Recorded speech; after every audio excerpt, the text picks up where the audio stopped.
Joined by my buddy Bryan Hayes here in the studio. The regular season ends a week today. Now, we want you to list it. Name the 5 members of the Toronto Maple Leafs organization on or off the ice facing the most pressure going into this year's Stanley Cup playoffs.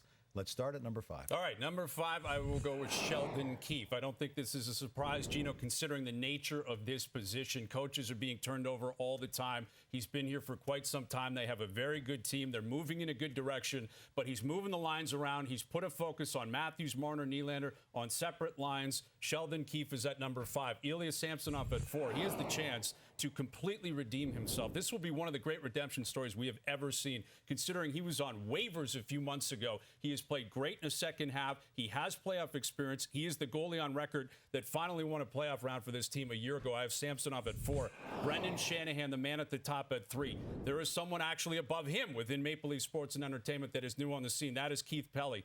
Shanahan's been here for a decade. The Shanahan plan has 1 playoff victory. He needs more. Again, he's got a new boss. There's a lot of pressure on this whole organization, especially within the realm of MLSE when you consider where the Raptors are right now, Toronto FC is right now. The Maple Leafs have got to bring it home for that company. I have Austin Matthews at 2.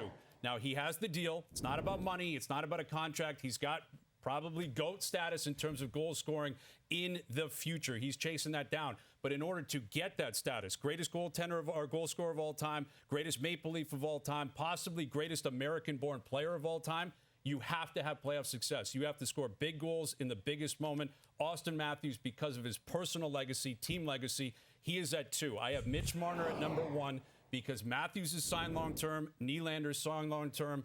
Marner is not. Marner is going into a contract negotiation possibly this summer. If something goes awry with this team this year and massive changes are going to happen, that will be the guy. Not necessarily because he deserves to be, but because Matthews isn't going anywhere. Nylander's not going anywhere. Tavares for another year will not go anywhere. Mitch Marner needs to prove that he can be successful, that he is worthy of that next contract, and especially if he's not on a line with Austin Matthews. How is Tavares not on your list? An original 6 franchise that hasn't won the Cup since 1967, and the captain isn't among the top 5 players or personnel in this organization facing the most pressure? Right. He's not the leader of this team outside of the C on his jersey. He's the captain. It's Austin Matthews' team. It's Matthews' team. I would say it's now Nylander, Marner, Riley's team. He has to play an integral role in this, obviously, but he is not expected to carry the mail. This is Matthews that's going to do that. I think even on his line, if it is going to be Marner with him going into the playoffs, that's Mitch Marner's line first. John Tavares is a part of that. So, yes, he's the captain. Obviously, he is in his 6th year here. He's a local guy. There's pressure on him. There's pressure on every single person but not in the top 5. In this organization. Just Tavares is not in the top 5. All right, no Brad Treliving on your list either, which I find kind of interesting. Kyle Dubas certainly would have made your list had he still been in town.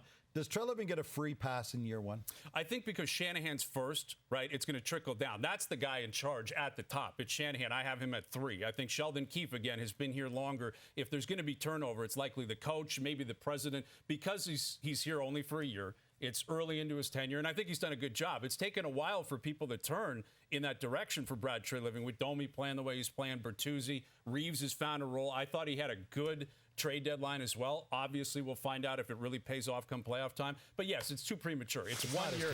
It's not his team yet, and I think he's done a pretty good job so far. As for the Leafs' chances of having success, they currently have the 9th best odds to win the Stanley Cup, according to FanDuel.